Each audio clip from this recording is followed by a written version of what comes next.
Okay, YouTubers, I'm ready to be recording. Uh, so I'm sorry I ran out of time last time, but I'll make up for it this time. You're all in for a big treat.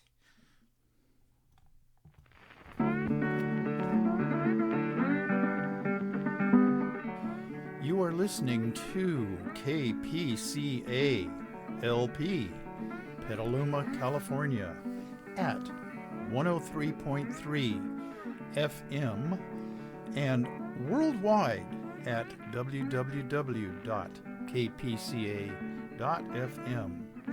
And this is the Midnight Skeptic. The views of the Midnight Skeptic are not, repeat, not necessarily the views of KPCA or any of its affiliates.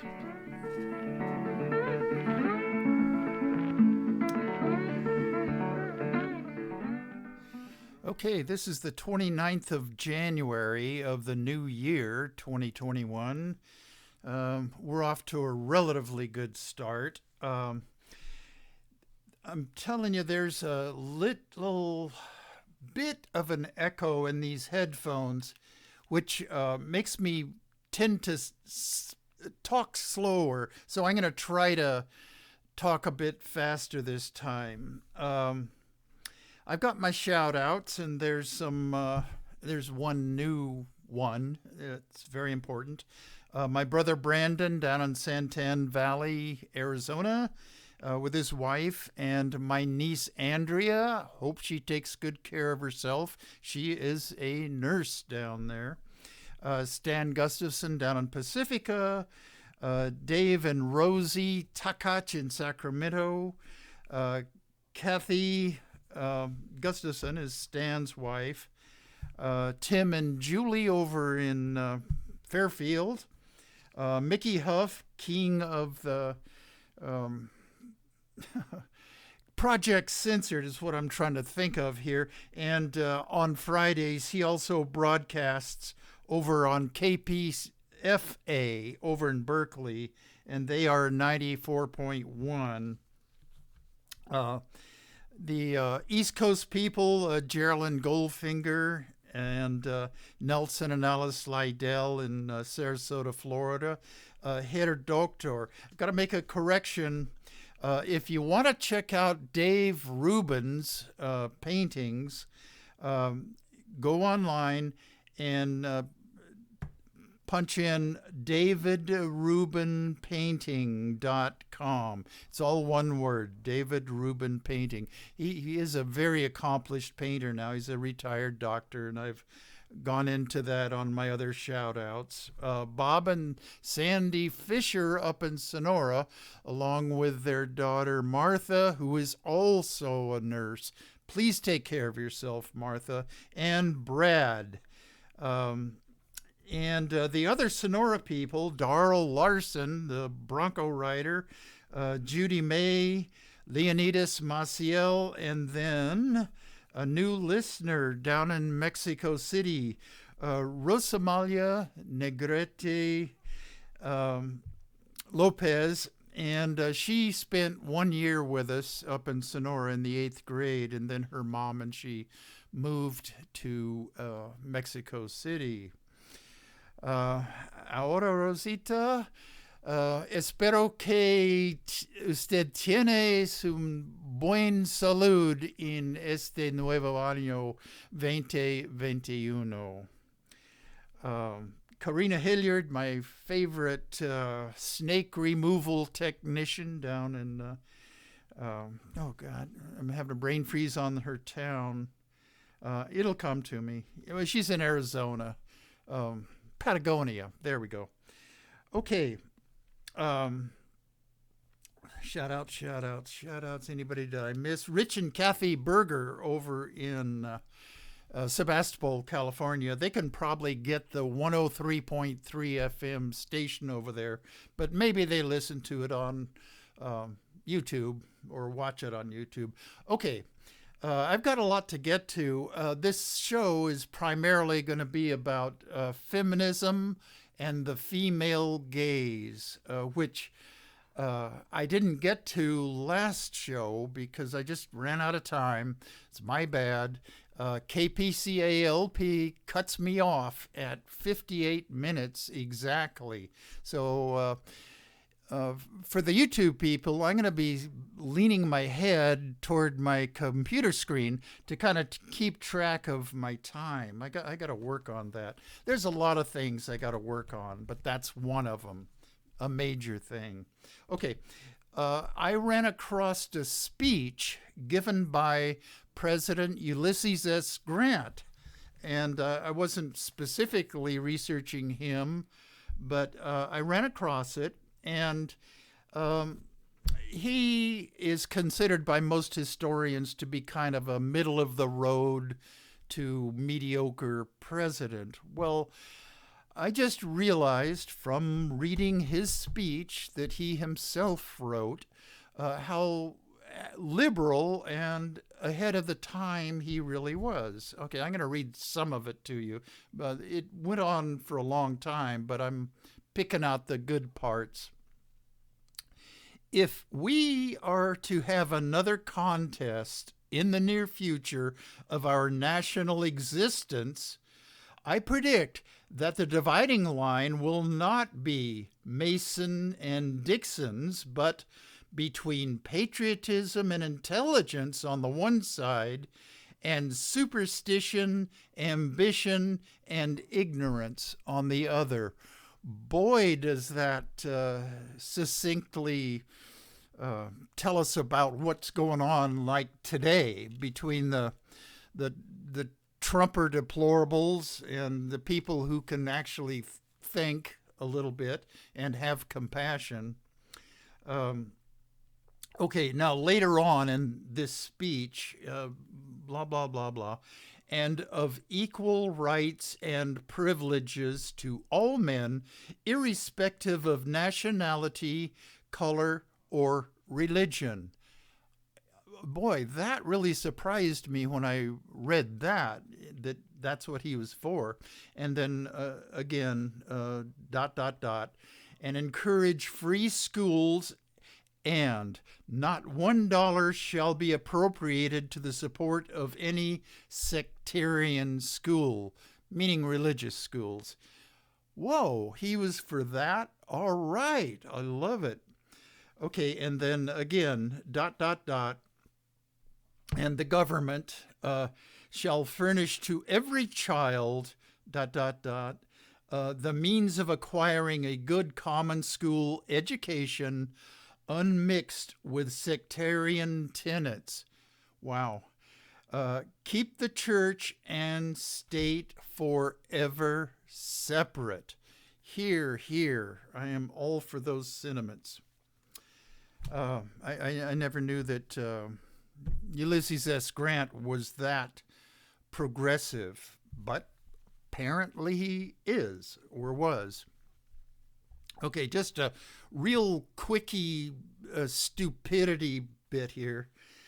Oklahoma State Representative Justin Humphrey has introduced a bill in the Oklahoma State Legislature to establish a season for, are you hanging on to something? Bigfoot hunting. Now, when questioned about this, he's not in favor of hunters taking out their .30-06 rifles and shooting Bigfoot. Capturing is what he's talking about, and which itself is a questionable ideal. If there were such a thing as Bigfoot, which there's not, how could we live with ourselves by capturing it, or him, her, whatever Bigfoot is, and putting him in a cage? What are we going to do? Display him on the Oklahoma government grounds or something? Hunting and doing that is equally bad. Okay, you might be asking yourselves, well, what political party is this guy in? Well, of course he's a Republican. Oh. Okay, enough of that. And the rest of the show is going to be dealing with feminism and the female gaze. I consider myself to be a feminist, and I'm going to go through real quick the four waves of feminism. And I, you know, I'm a guy. Let me back up just a bit. If I were to label myself with all of the things that are currently part of the woke or politically correct world, I am a cisgender heterosexual male. Okay, cisgender means that I identify with the sex that I was born with. In other words, I had a pee-pee between my legs, and I've got an XY in my chromosomes. Girls have a wooey between their legs and XX chromosomes. And I've gone into this on previous shows. There is a tiny category of people that are intersex, but I'm not going to go into that here. I enjoy looking at very attractive women of lots of different configurations, I guess you might say. Okay. I'm all for women having the vote. Okay, that's first wave feminism. I'm all for housewives busting out of their roles in life, getting an education, getting a job, not having to be chained to a house when their job is to cook and to raise kids. Okay, that's second wave feminism. Third wave feminism. I'm all in favor of women rising up through the ranks of whatever career they're in to the top if their skills and intelligence and leadership abilities take them that far. And I'm against them having to run the gamut of guys in suits patting their asses and telling them what great legs they have and all that kind of crap. So that's third wave feminism. Okay, we are in the fourth wave of feminism right now, and it was given a starting date of the year 2012, and I'm not sure who it was that did that, but third wave or second wave feminism began with Betty Friedan's book, The Feminine Mystique. Okay, I'm not sure what exactly happened to have fourth wave feminism begin at 2012. There was a horrendous occurrence in India, a vicious gang rape of this Indian girl. She was dragged off a bus, and I don't know how many guys were there, but 7, 8, or 9. She was gang raped, and she passed away. And that was very, very brutal. And then in the year 2014, there was something that happened called Gamergate. And a group of gamers, guys that spend a good portion of their lives playing video games, rose up because there was increasingly more and more females playing video games and being featured in video games, and even, oh heaven forfend, a number of gay characters being featured in video games. Okay, well, the rebellion against that amongst these, I don't know, I hate to use disparaging labels, but kind of gamer nerds, guy gamer nerds. There was a Gamergate is the name that was given to this movement, but feminist media critic Anita Sarkeesian who started a website of her own in 2009 uh, called Feminist Frequency. She was a gamer herself and encouraged other younger girls and older women as well to get into the video game scene. I am not a video game player myself. I guess I'm not very high tech in any way, shape, or form. If it weren't for my audio engineer and computer tech guy, my son Dennis, I probably wouldn't be able to put on a lot of these shows. But anyway, this Anidia Sarkeesian was going to give a talk on women and women's stereotypes in video games and misogyny that appears in video games. And she's going to give this talk in October of 2014 at Utah State University. And she began receiving death threats from this mass of nerdy guy game players that have nothing better to do except to hate women. And they gathered a lot of them on this site called 4chan. And most of them, maybe not most of them, but a lot of them identified themselves as incels. And if you guys out there don't know what incel stands for, INCEL, it's involuntary celibacy, meaning they can't get laid. That's really what that means. Anyway, the talk that Anita Sarkeesian was going to give was canceled because of the death threats, and I guess the Utah police were incapable of protecting her. Okay. So there's a trope. Okay, enough of the fourth wave feminism and Gamergate and all that. But anyway, we are in the midst of fourth wave feminism right now. Movies and television programs right now, and for the most part, are made by men for men. And it tends to sexualize and objectify women.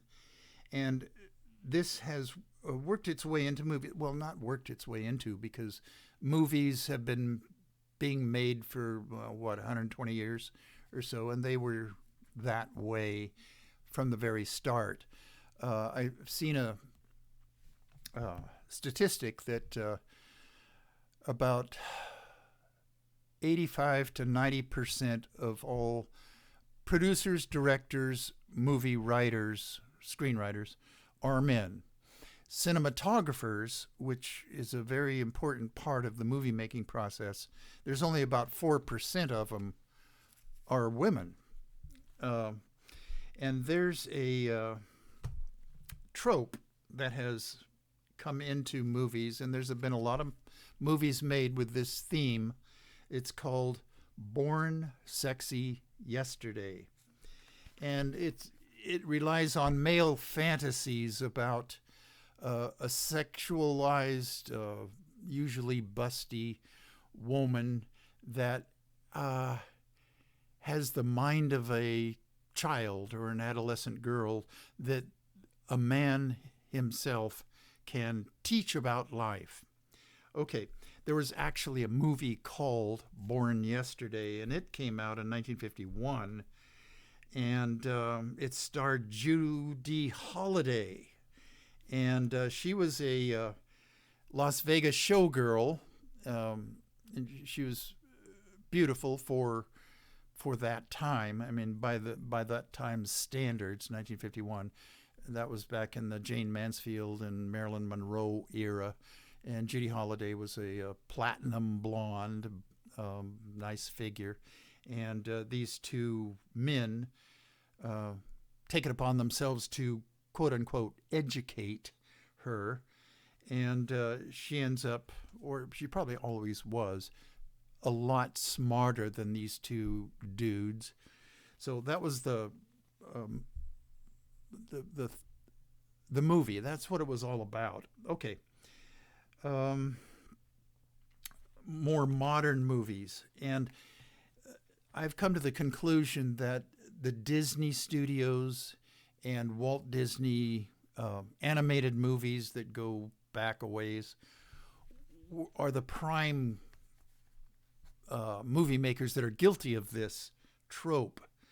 Um, okay, Tron, Legacy. Okay, is it Tron 4? Anyway, you know what I'm talking about. The Tron movies, the Legacy one. The female character Quorra, Quorra, has literally been created uh, by the, I don't know, scientist heroes. I haven't seen the movie myself. I've just seen clips of it online.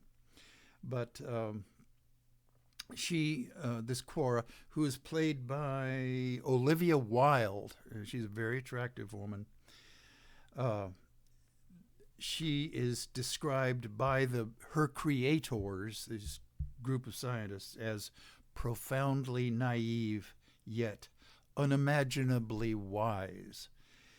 And it was a Disney studio movie.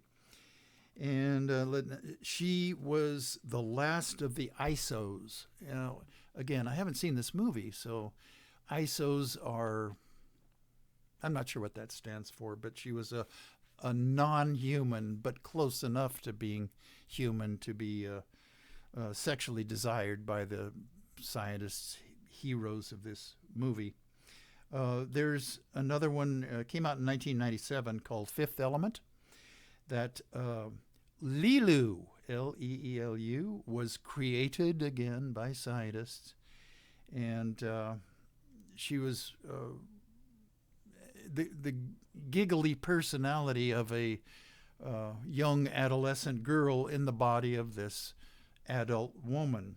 There's a lot of movies that use this trope, and let's see, where am I on things? Okay. Splash. Okay, Tom Hanks. And I don't know the female lead. She's well known. I recognized her, but I just can't think of who she is. I saw a clip of this movie. Anyway, mermaid kind of came out of the water to join the real world, civilization, and it's up to Tom Hanks to show her, what love is all about and how humans live. Sheena, the Queen of the Jungle movie, 1984. Again, she is a fully formed woman, but just unknowledgeable about the real world and what men have to show her about it. And one thing that's common to this trope and the women that are depicted in these types of movies is that they are innocent. They are completely unaware of their sex appeal. And it just takes the male protagonist to show her what reality is. Okay, there's a website called Pop Culture Detective where I got a lot of these ideas. And let's see, there's another movie, Ex Machina. Let's see. One of these days, I'm going to have to learn how to take more organized notes. Okay, Forbidden Planet. Now that goes back to 1956, where, again, the space guy who landed on this planet takes a native woman under his wing, and she is totally unaware of her own sex appeal. She doesn't understand the concept of being beautiful and being attractive to men. Um, Enchanted was another one. That was Patrick Dempsey and Amy Adams. Now, again, I haven't seen this movie, but again, Amy Adams was this gorgeous creature that it fell to Patrick Dempsey to show her what the real world was about. Um, this trope, Born Sexy Yesterday, falls into male fantasies about being a teacher of a young girl, except that she's a fully formed adult, very sexual adult woman. Okay, who do these types of movies uh, appeal to, and who are they made for? Well, they're made for, well, okay, the protagonists in these movies are straight, red-blooded, all-American males who finds himself, for whatever reason, alone or unsatisfied in love. Either he can't find or doesn't desire a woman from his own world, his own maturity level. Women that are as mature and intelligent as he is are a threat to him. Okay. A woman who might be his equal in love or sexuality poses a threat. He does know, however, about the real world, these men who are going to teach these space women or jungle women or mermaid women.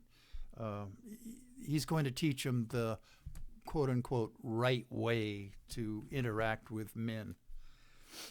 Okay, let's see. And a lot of these movies it's a science fiction trope. So a lot of these movies are actually creating a being, meaning a woman, or going to another planet and finding these women. My Stepmother is an Alien. That was another one of these. It came out in 1988. And, oh boy. Again, I had it in my mind a little bit. Dan Aykroyd, there we go, who was the guy in this case. And the alien, geez, I'm not sure who the alien woman was. Again, I haven't seen this movie, so you might ask yourselves, why am I talking about all these movies if I haven't seen any of them? Well, tough.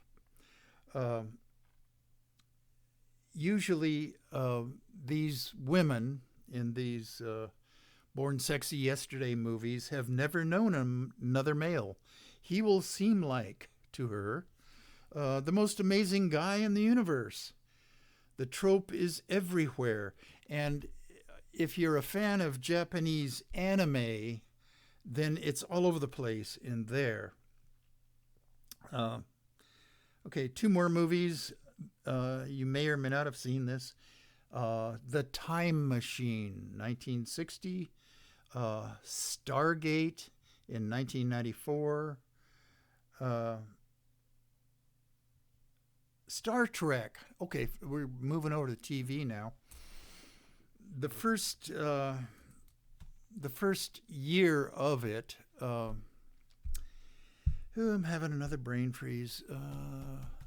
The guy that was Captain Kirk. Shoot. It sucks having these brain freezes, but you learn to live with them or you don't. Okay. Is a kind of a teacher-student relationship is another one of the male fantasies. Captain Kirk lands on this planet, and there's a female, very gorgeous female. The one thing that she had was just long green hair, but he was turned on by her and proceeds to teach her how to kiss like humans do.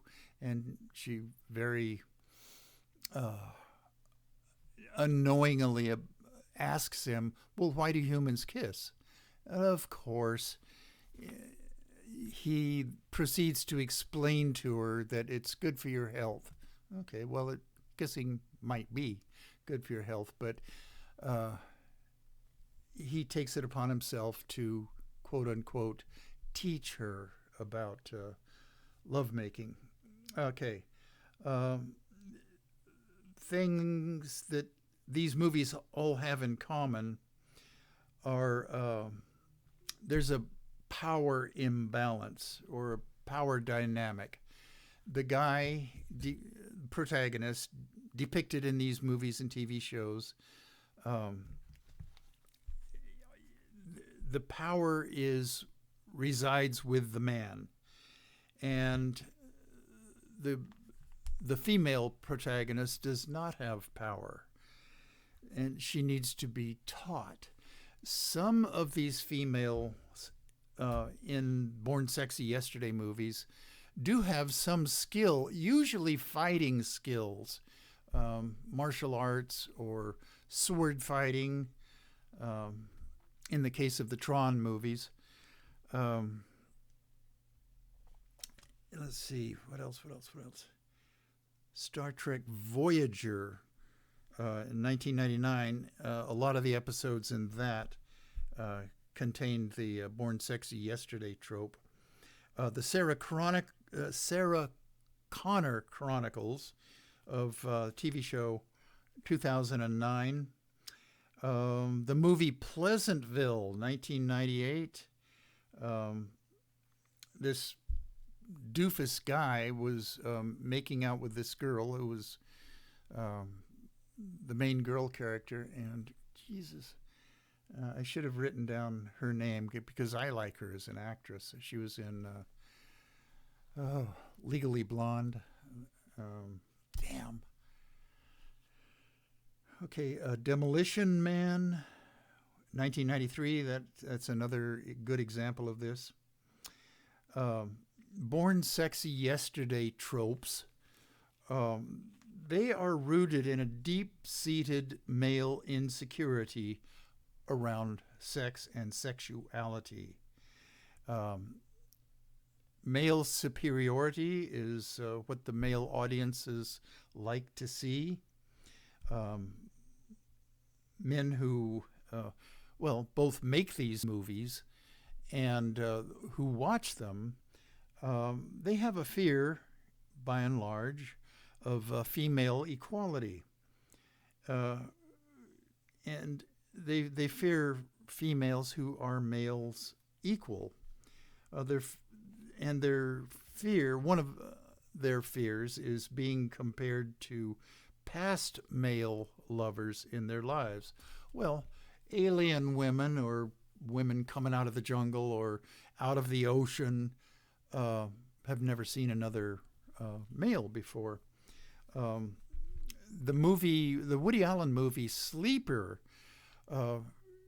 Woody Allen was cryogenically frozen for, I think he said in the movie, 200 years, and then he is revived.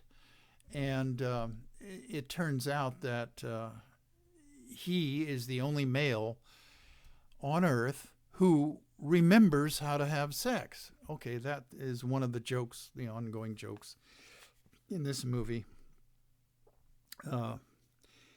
This trope, the Born Sexy Yesterday trope, in addition to being a common science fiction trope, were created by the socially awkward male nerd. So he can finally get the golden girl on screen, at least. And, I wrote down another movie here. Pirates of the Caribbean on Stranger Tides, 2011. That was another one that made very much use of the Born Sexy Yesterday trope. Okay, which brings us to just a quick aside here. the 2000, the 21st century, let's say 2000 to 2010 to our present year right now, there were three men who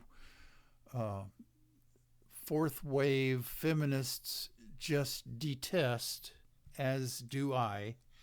They are one of the most despicable, creepy, disgusting people that have existed on this earth. And I'm talking about Harvey Weinstein, Jeffrey Epstein, and the guy that was just voted out of office here in this country, the Trump.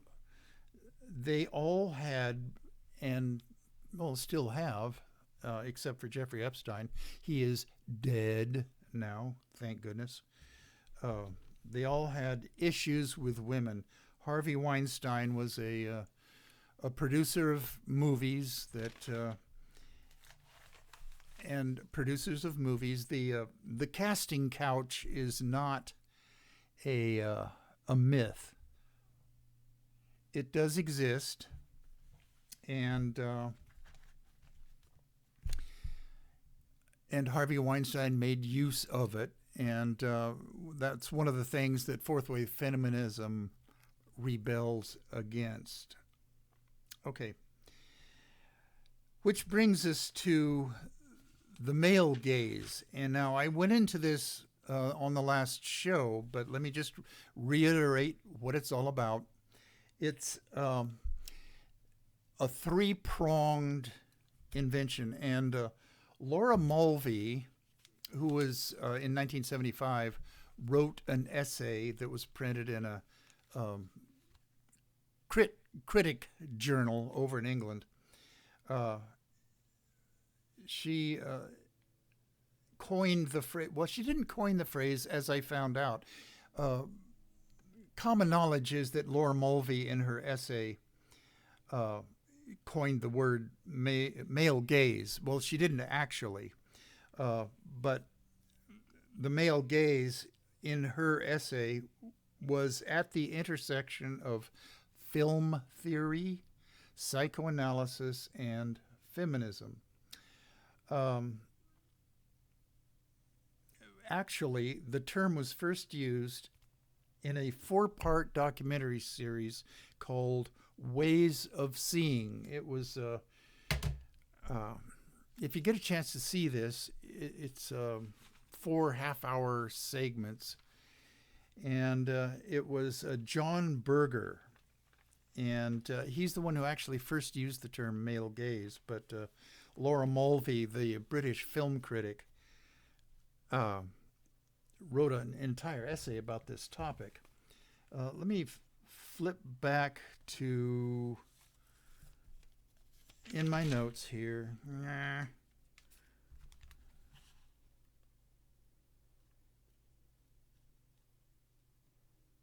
Okay, dead air. Radio stations and I all hate dead air, but Jesus. Okay, a gaze theory in general is an intent look, a dynamic bridging the gap between observer and the art form. Usually we're talking about movies or television shows. A gaze can be used to confer meaning upon a piece of art, cinema, movie, etc., etc. The gaze is an interaction or a link.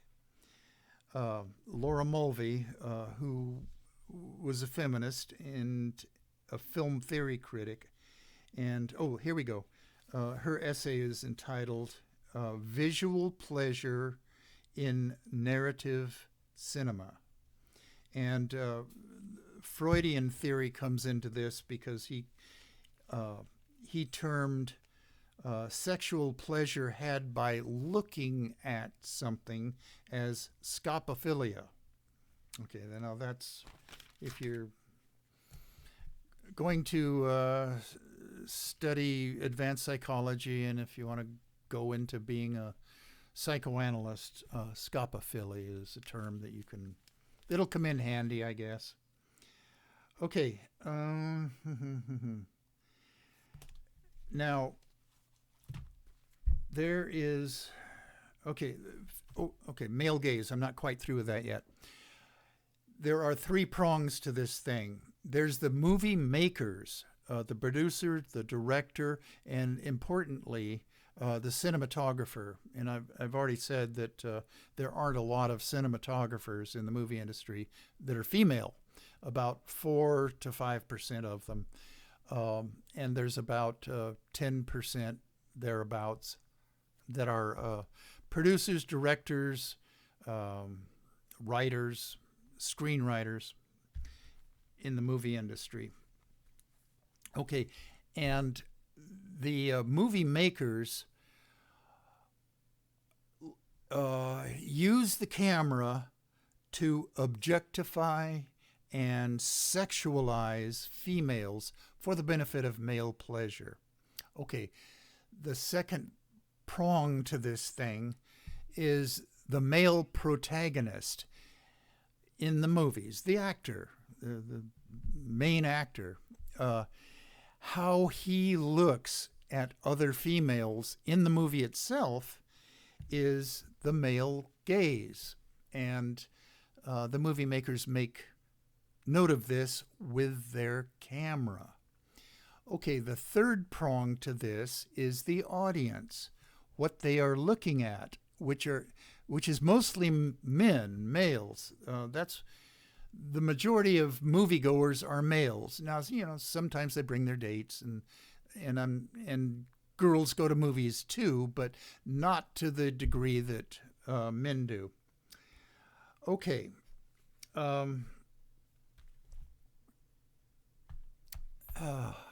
Jill Soloway gave a talk, which I've listened to about 3 or 4 times, at Northwestern University about the female gaze. I really like her, and she was also the producer, director, writer of the 5-season TV series Transparent. And okay, she talks about the female gaze, and it's not just the opposite of the male gaze. Do women like to look at cheesecakey guys? The bulging pectorals and the, hairy chests or bulging muscles in their arms. The Chippendales is a good example of that. Or do women, there was a magazine, a women's version of Playboy. It might have been called Playgirl. I can't remember that. I'm having another brain freeze on this thing. But the centerfold was this guy lying down on a bed, and, they're usually hunky and of a flaccid penis. They were not, erect and ready to go, so to speak. But it failed. This magazine failed because women, by and large, don't like to gaze at men's bodies in the same way that men like to gaze at females' bodies.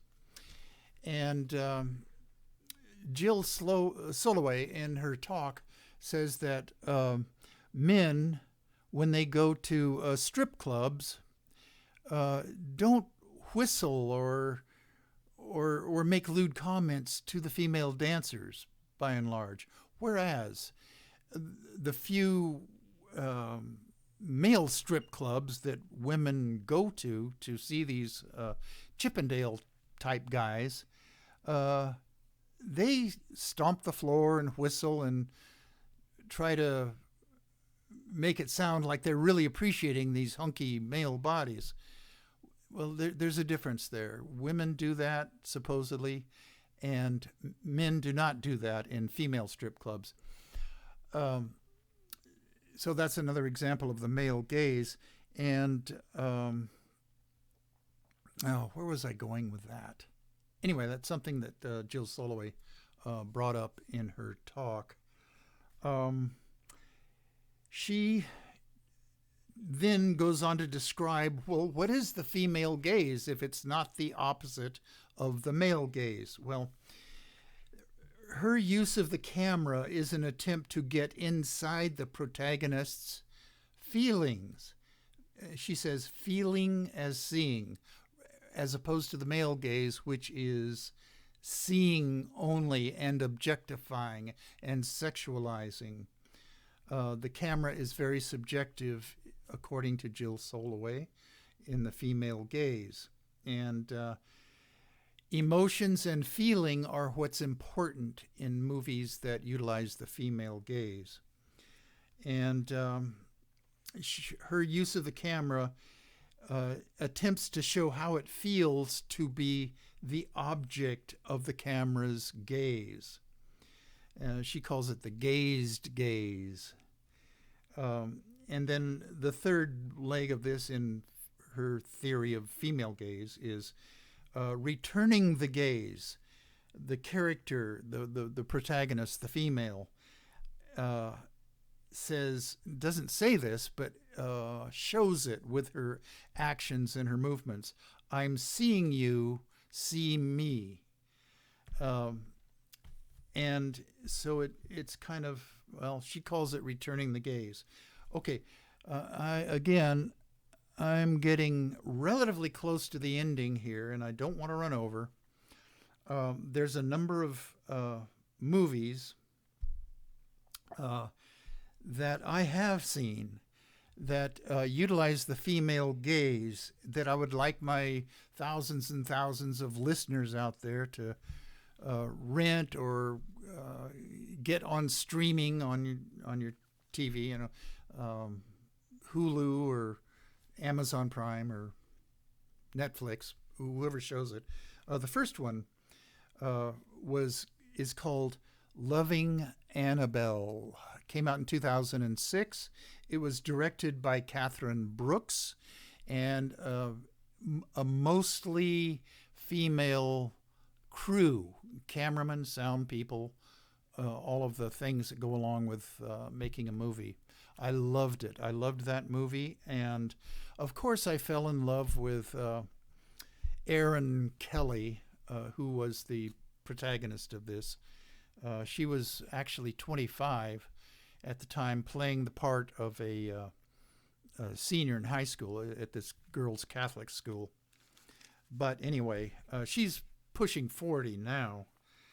Okay, next movie is The Half of It, HALF of It. It was written, directed, produced by Alice Wu, W-U. She lives in San Francisco, and she is identified lesbian, and her crew also was mostly females, but it was a lovely movie, and it's I just encourage all my listeners out there to go see this. There's another one, a movie, and I'm not sure when it actually came out, but it's called Cracks, and it was directed by Jordan Scott. That's her name, Jordan.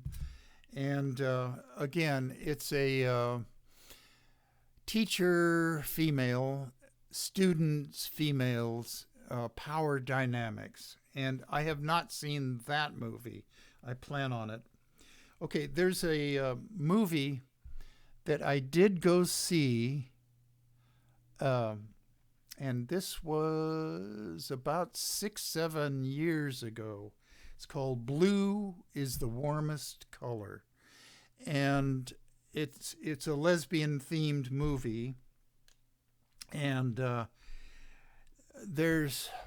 it was directed by a guy, and you can kind of tell that because of the camera angles and the way they filmed the lesbian scene between the two actresses. Adele, Adele, it's a long Greek name. Archopoulos and Sia Ledoux. They're both French actresses, and I think Sia Ledoux. She was one of the Bond girls, and but you could tell that it was a man that directed it because of the way he used the camera. I've always wondered if this movie were remade with a female director, that it would be much, much better. There was a long, drawn out lesbian lovemaking scene in this movie. And after a while, I was titillated when it started out, but after a couple of minutes, why is the director doing this? Just for and it wasn't pornography. It was a very integral part of the movie that they had this kind of a lovemaking scene. But it just went on way too long. Okay, there's a movie that also I haven't seen. It's called Magic Mike. And I gather that Magic Mike is one of the male dancers at a male strip club. And anyway, that was actually made by a female. And so you would think that it had a female gaze associated with it. Well, it wasn't. It was just turning the tables on the male gaze. And okay.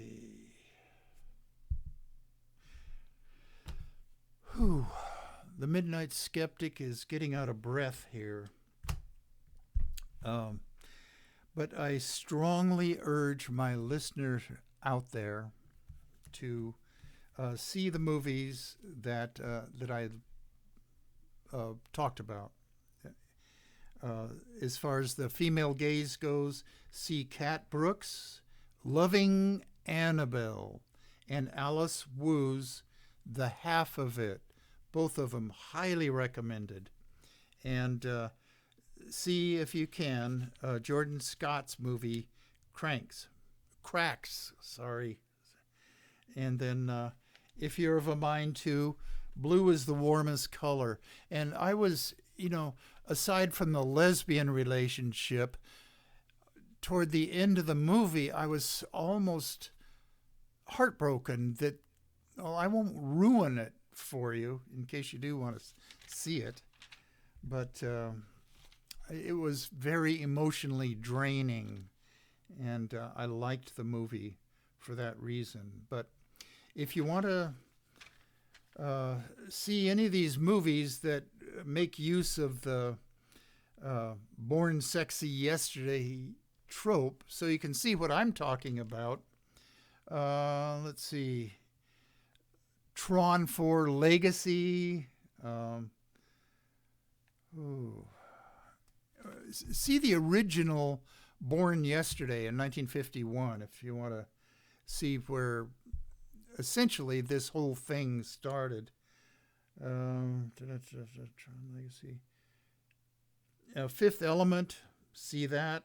Splash, the Tom Hanks movie, and see what you think.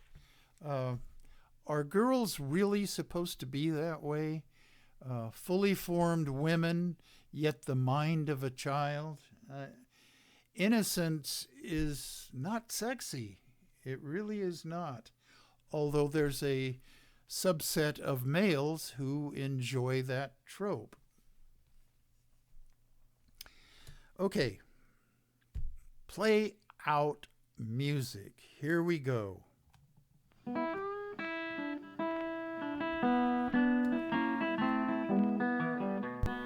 You have been listening to The Midnight Skeptic on KPCA LP, Petaluma, California, and we're at 103.3 on the FM dial and worldwide at www.kpca.fm.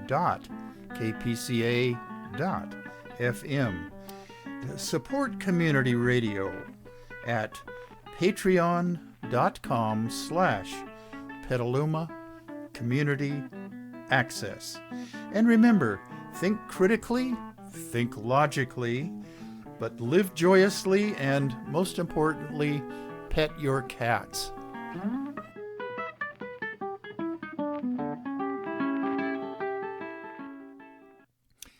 Okay, I'm going to download this onto the KPCA LP Dropbox in a few minutes, and that will be available this Sunday. This is Friday. This Sunday at 9 o'clock. 103.3 FM, and on the World Wide Web at www.kpca.fm. The YouTube version of this, I'm watching myself doing this on YouTube. That will be available probably later tonight at the latest tomorrow morning, Saturday morning, because I try to get the YouTube versions of this up and going.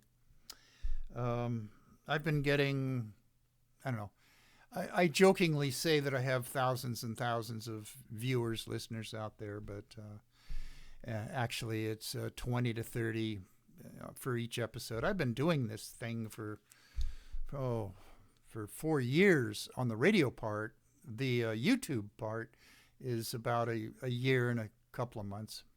And I wouldn't have been able to do the YouTube without the help of my computer guy, sound engineer, Dennis Murphy.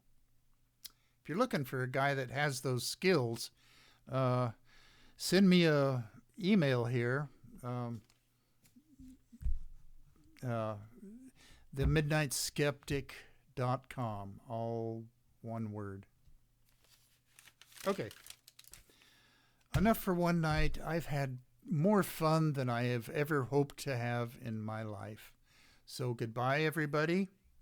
And a fresh, new and improved show will be available in 2 weeks. Bye-bye, everybody.